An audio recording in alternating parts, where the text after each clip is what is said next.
Bonjour, alors aujourd'hui je vais traiter un sujet qu'on m'a énormément demandé en commentaire, enfin énormément, on me l'a demandé plusieurs fois en commentaire, c'est comment faire en sorte qu'on ne puisse pas couper des animations. Par exemple, il y a un certain temps sur ma chaîne YouTube, j'avais fait une vidéo sur comment ouvrir une porte. Et bien on a commencé à me le demander ici, c'est comment faire par exemple pour que quand la porte s'ouvre, ou n'importe quelle animation, hein, si le joueur appuie de suite, en fait ça coupe l'animation et que ça déclenche l'autre. Vous allez voir ce que je veux dire. Là dans mon level blueprint, je vais mettre donc un event key, que je vais donc mettre sur G, voilà. Et sur cet event key, je vais attribuer donc une caméra, caméra actor, que je vais posséder rapidement. Là, je vais la mettre ici. Voilà. Et bien en fait, je vais sélectionner ma caméra là et je vais mettre un flip-flop. Comme ça, vous apprendrez ce que c'est si vous ne savez pas ce que c'est. Le flip-flop, c'est première exécution, ça exécute le A, deuxième exécution, le B. Ensuite, à nouveau, le A, puis le B, puis le A, puis le B. À chaque exécution, en fait, ça intercale. Donc, c'est bien pour faire un aller-retour, en fait. Donc là, et là, je vais mettre donc set. Alors, déjà, getPlayer controller.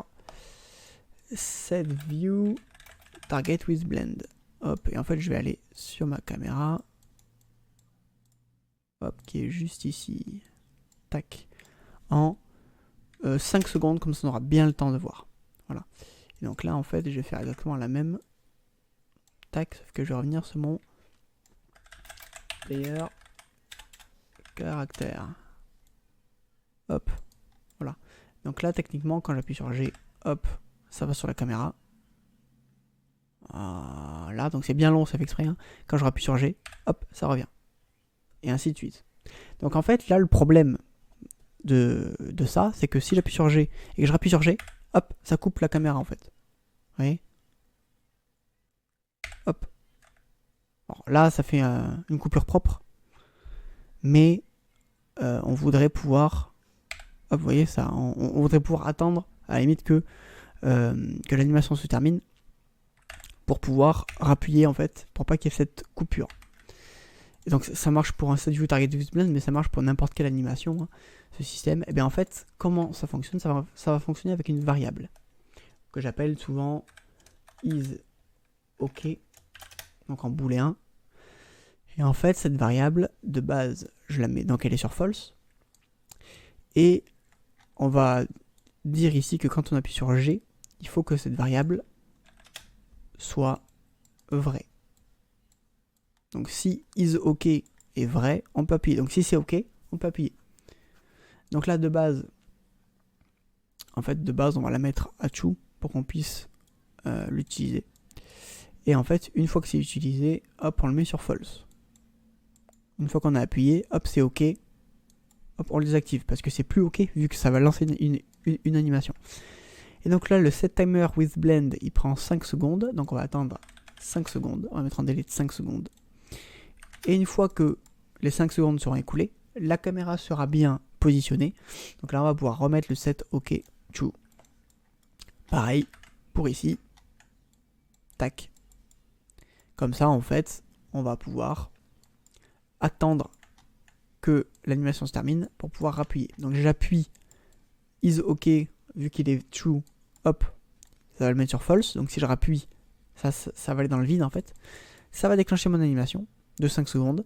En même temps, donc, hop, ça déclenche le délai de 5 secondes. Et au bout de 5 secondes, donc, lui il sera terminé.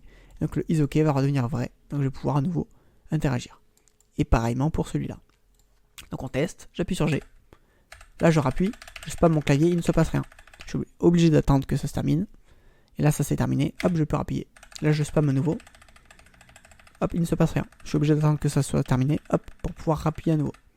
Voilà, donc ça peut être un moyen très simple de contrer ces coupures d'animation. Donc que ce soit l'animation d'une caméra, l'animation d'une porte qui s'ouvre, ce genre de choses. En fait, vous mettez juste une variable qui se désactive lorsque l'animation se lance et qu'elle se réactive lorsque cette animation est terminée. Ce qui fait que dès que l'animation se lance, cette variable devient false. Donc si quelque chose veut redéclencher l'animation, eh bien il ne pourra pas. Devra attendre que cette variable soit à nouveau vraie. Donc lorsque l'animation sera terminée. Voilà, c'est je trouve le moyen le plus simple de contrer ce petit problème. Donc voilà, on me l'a pas mal demandé. Donc vous avez maintenant la solution. Voilà. Sur ce, merci beaucoup d'avoir regardé cette vidéo. N'hésitez pas à mettre un pouce bleu et à vous abonner à la chaîne si ça vous était utile. Sachez que moi aussi, ça m'est énormément utile de gagner des abonnés. Ça me permet de créer de nouveaux projets et de vous proposer toujours du meilleur contenu. Donc n'hésitez pas. N'hésitez pas également à me mettre des commentaires sur vos problèmes ou sur vos suggestions de vidéos. Je me ferai un plaisir de vous répondre et de vous aider. Allez, sur ce, merci à tous et à la prochaine.